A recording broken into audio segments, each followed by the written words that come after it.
Bueno, un saludo a todos, agradecer por la invitación. Voy a continuación a compartir pantalla. Eh, Continúo un poco con la presentación de Guadalupe. En el DFR Lab trabajamos un poco en el marco de este tema de desinformación, y en lo que quiero centrar también esta intervención a crear resiliencia digital. Esto lo hacemos desde el 2016 que empezamos a trabajar, y nuestro trabajo se ha extendido a los 5 continentes. Yo hago parte del equipo en Latinoamérica, y en esa conversación digital nosotros nos enfocamos también a identificar, exponer y explicar la desinformación. Voy a abrir aquí un poco esta imagen a la que quiero volver al final, pero un poco para enmarcar algunos ejemplos que quiero mostrar de cómo nosotros en esa conversación digital hemos identificado ciertos retos cuando nos enfrentamos a todas estas narrativas y a estos actores que quieren influir en eventos específicos como elecciones, o por ejemplo durante la pandemia o durante crisis migratorias a través de los medios. Y pues hay unos lineamientos que creo que en la esfera digital se pueden impulsar aún más para mejorar la calidad periodística, el trabajo de los medios o de los periodistas en Latinoamérica. La transparencia, la ética periodística creo que es transversal al mejoramiento de esa calidad de la conversación digital. Agruparía un poco la verificación de hechos, la corrección de los errores y la actualización continua, porque en esa conversación digital y en las posibilidades que dan las plataformas digitales, digamos redes sociales, sitios web, creo que esto es algo que se potencia aún más si lo comparamos a cómo tradicionalmente operaban los medios desde el impreso, desde la televisión, y de ahí también se desprende la interacción que hay con la audiencia. Creo que son lineamientos que se pueden explotar más, y, por ejemplo, no caer en el sensacionalismo, algo que ya en los paneles anteriores se ha discutido, y es como a veces los medios también, por decirlo así, juegan a veces sin quererlo, de idiotas útiles para exponer y amplificar aún más todas estas narrativas de desinformación. Y no quiero ampliar en eso porque sé que hay un panel aún más y ya se ha mencionado también, y es el tema de la educación mediática o la alfabetización mediática e informacional. Con esto me voy a una serie de ejemplos, un poco en el contexto. Interesante, por ejemplo, el reporte, el Digital News Report, algunas cifras como para poner un poco en el contexto de lo que pasa en Latinoamérica. Por ejemplo, aquí en el caso de Perú, de cómo las personas informan o quieren acceder a información, digamos, contenidos noticiosos.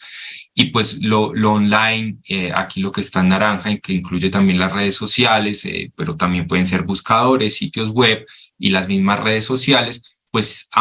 aunque ha decrecido un poco como esa necesidad de informarse en algunos países de Latinoamérica, o de acceder a noticias a través de los canales digitales, pues siguen siendo muy importantes para obtener información. En este panel donde se habla un poco de la confianza, el reporte lo incluye. Hay también una tendencia, como en el caso de México, donde cada vez las personas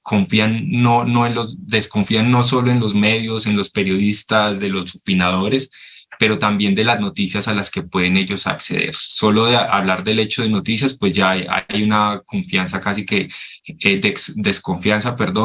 generalizada en el acceso a este tipo de contenidos. Entonces creo que hay un reto importante de cómo la calidad y el trabajo periodístico puede enfrentar y puede ir más allá para sortear este tipo de obstáculos. Y pues ya precisamente en el acceso a la información a través de las redes sociales, incluidas también apps de mensajería, WhatsApp, Telegram, que aunque es aún muy de nicho en Latinoamérica, o lo que hemos encontrado nosotros en el trabajo, pues sigue también siendo una plataforma interesante para investigar.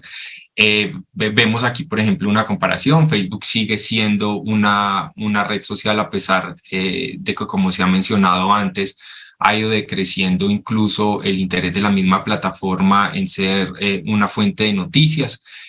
Pero vemos más en elecciones. Recientemente nosotros trabajamos en Guatemala, donde volvían a aparecer casi que las mismas redes y los mismos actores a través de medios de comunicación. Utilizaban Facebook como una plataforma para generar esa confianza y un poco desinformar a la audiencia. Pero vemos aquí, por ejemplo, plataformas de Meta como Facebook, WhatsApp e Instagram como en los primeros lugares en el caso de Colombia. Pasando un poco más como a casos, aparecen medios como RT o Sputnik. Esta fue una investigación de Esteban Ponce, y él pudo, es mi colega aquí, uno de mis colegas en Latinoamérica que también ha investigado temas de desinformación, y vemos cómo a través de ciertos indicadores que hemos construido en el análisis de redes sociales, cómo la manipulación, por ejemplo, del tráfico puede ser un factor interesante como para medir cómo los medios en confluencia con las redes sociales y con ciertos actores en redes sociales, en este caso, por ejemplo, embajadas, trataban de impulsar ciertas narrativas en un evento que desde el año pasado pues, ha captado el interés internacional y la invasión a Ucrania, y como RT y Sputnik, en comparación con medios que ya han sido tradicionales en el continente, digamos El País, Infobae, CNN, pues generaban ciertos patrones sospechosos para influir en la conversación. Y no estamos aquí hablando solamente de desinformación como noticias falsas, estamos hablando también, por ejemplo, de propaganda, de agendas políticas que se impulsan a través de ciertos medios y cómo van generando cierta amplificación utilizando diferentes recursos, no solo los recursos que tienen los mismos medios, pero también otros recursos como cuentas en Twitter, en Facebook, en YouTube, y cómo van amplificando esas narrativas. Lo que hablaba un poco en los medios, este es otro caso en el 2019 en Colombia, cuando empezaban una serie de protestas junto antes de la pandemia, pues vimos cómo se reciclaban ciertos videos, creando pánico en la ciudadanía, y cómo los medios, en el afán de publicar, utilizaban este contenido de las redes sociales sin ninguna verificación. Y pues en este ejemplo donde hay se ve el mismo video en 3 publicaciones distintas, pues decían que esto ocurría en 3 lugares distintos, y pues terminaba de confundir a la ciudadanía. Y si algunos conocen medios colombianos, estos son medios tradicionales que tienen pues una audiencia masiva, y pues por esa falta de rigor periodístico pues caían en ser amplificadores de la desinformación. Uno de los eventos más importantes donde nosotros encontramos la desinformación en Latinoamérica, como lo decía, Facebook es un actor importante, y por ejemplo en este caso esto es una página que fue muy activa durante las elecciones pasadas, justamente el año pasado en Colombia, y se presentan como medios de comunicación, a pesar de que Facebook tiene ciertas características de transparencia que uno quizás no encuentra en los medios tradicionales, pero pues ellos lo aprovechan para ganar esa confianza, esa credibilidad en la audiencia, engañar un poco. Y pues vemos que a falta como de una acción también de las plataformas, aún todavía en marzo de este año, siguen impulsando ciertas agendas. En ese momento, durante las elecciones, ellos apoyaban a candidatos,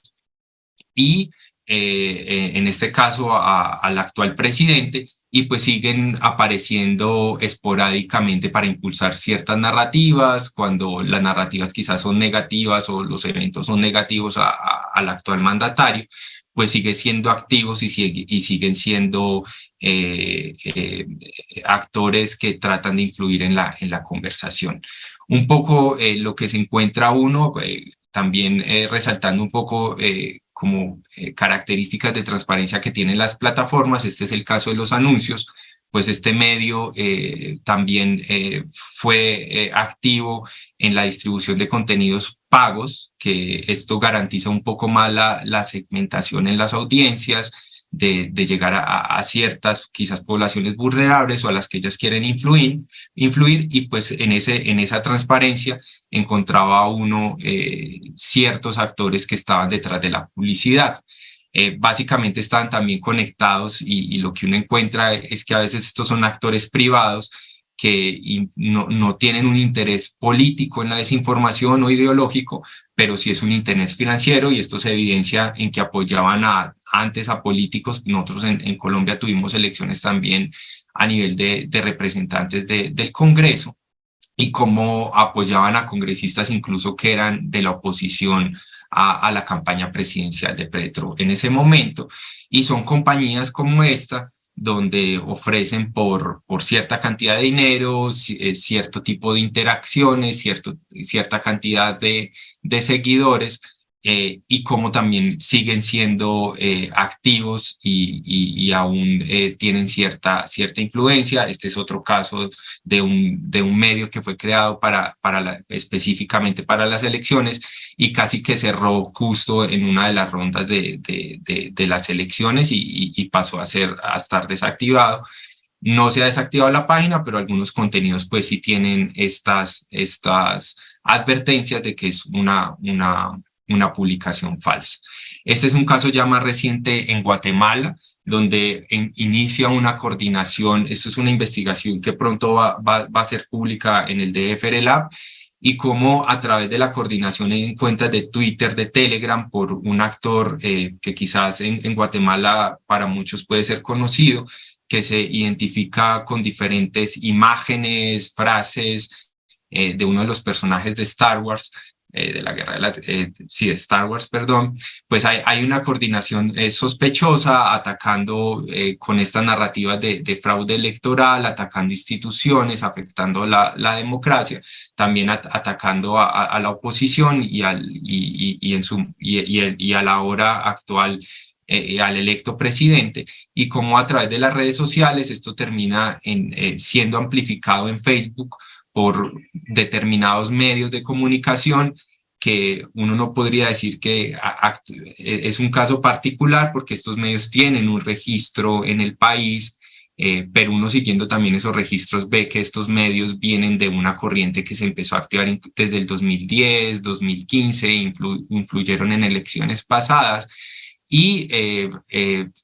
a la final son redes que tienen relación con políticos que incluso han sido condenados en Guatemala y en otros países como Estados Unidos, y pues que también hay un antecedente criminal y que relaciona este tipo de medios con ese tipo de actores. Y esto es un ejemplo en México, donde Facebook también identificó ciertas páginas.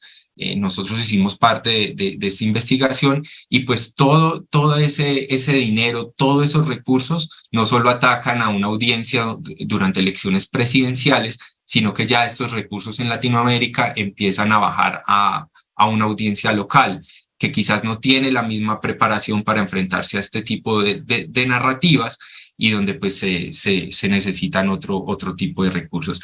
Perdón, Guadalupe, ¿me puedes confirmar cuántos minutos tengo? ¿Cuántos me faltan o que yo voy a terminar? Sí, no quería interrumpirte, Daniel. Yo creo que en 5 minutos estaríamos como en condiciones de cerrar tu presentación, así nos queda un espacio al final para preguntas del público, que por ahora no he visto ninguna anotada. Continúa, perfecto, por favor. Gracias. Vale, yo voy a tratar de terminar antes entonces.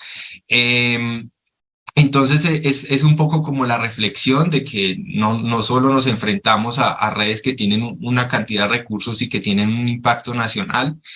sino que, como terminaba el panel de ahora, como un poco también la preocupación con la inteligencia artificial, es como también esos recursos de la desinformación van incrementando. A veces nosotros que trabajamos como desde el otro lado combatiendo la desinformación, pues también nos enfrentamos a redes que cada vez van incrementando sus recursos. Ya para ir cerrando, no solo quiero pues como enfatizar en el trabajo que hemos realizado, creo que ha sido también el trabajo que han hecho diferentes iniciativas periodísticas, en este caso el CLIP, donde han unido esfuerzos también con otros medios.